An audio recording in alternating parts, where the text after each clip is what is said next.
Hi guys, I just thought I'd post this video.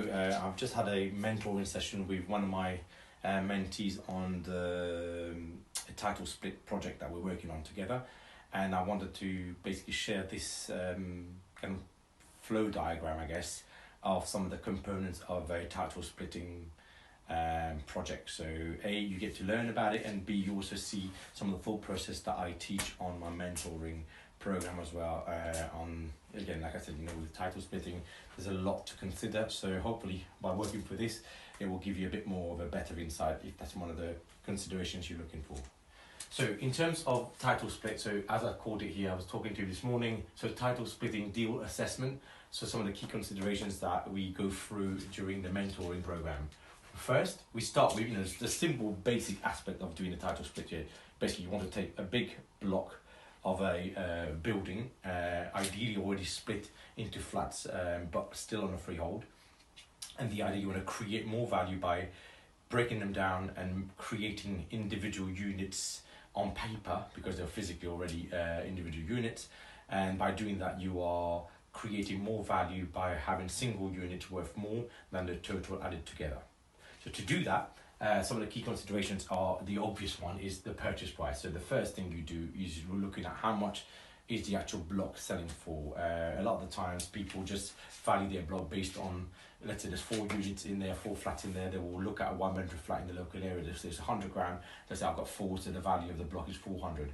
That's not totally true, because the value of this whole is not, because he can't sell 1 flat out of that block. So he has to break it down, and valuing that block at 400 grand is actually not a market reflection of the true value of that individual flat, because you can't sell it on its own.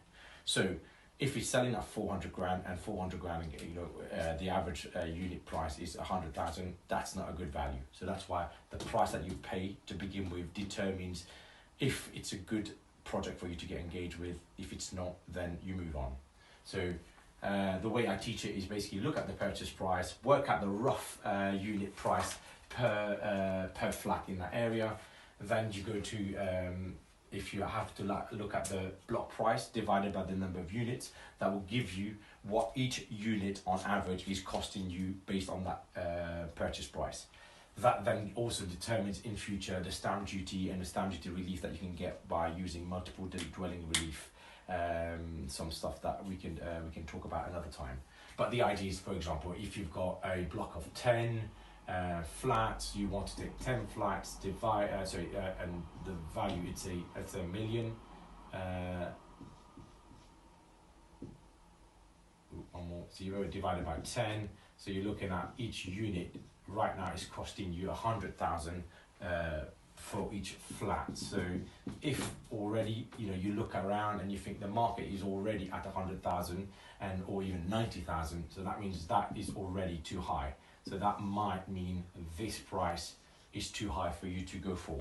You might have to then negotiate with the seller to get a better price.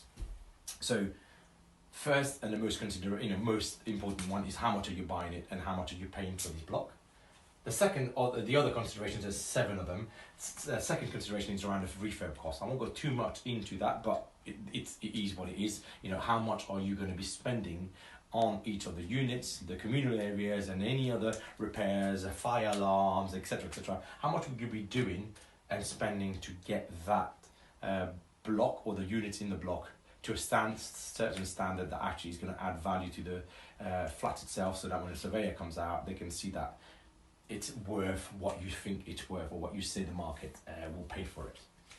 Then the third element is all around the legals. Bearing in mind you're taking 1 freehold, you're breaking into chunks, so there's a lot of work around the legals. This is where the skill that you are buying costs you money, but if you buy the right skill, it will reduce your risk and your lack of sleep, I guess, because of stress. So pay the right people with the right skills and the right competency to do this. So the legals will cost you a certain amount. By doing the legals, you are basically splitting the land, the planning, the actual title itself.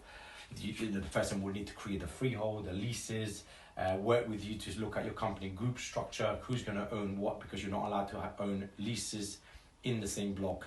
as well as the freehold. So you have to have a discussion with your accountant, your conveyancer, so your solicitor, your broker, the lenders, etc. So there's a lot of conversation to be had to make sure that you get to a point where the title split is done properly, so that when you come to exit, there's no issues. So third point is legal costs that you have to bear in mind, and that cost is then factored up to the number of units. So in our example, we've got 10 units, so that cost will be, you'll have to pay for 10 leases, etc., to be created, obviously.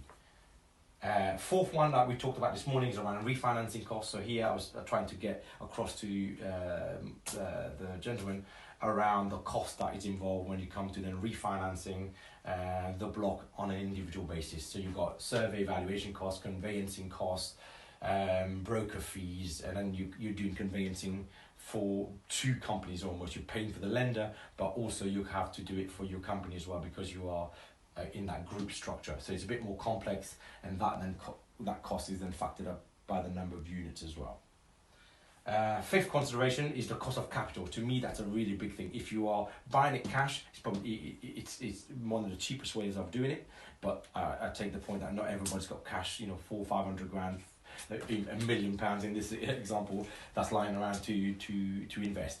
But cash is the cheapest. Then buy to let is the second cheapest, but it's more complex around refinancing, title splitting. So you'll have to get the right lender to lend you the money that will allow you to do the title splitting. So while it's cheaper, it's not necessarily the recommended route that I will recommend to people. And the third one, the more expensive one, is the bridge. Bridging finance, as we know, it's more expensive than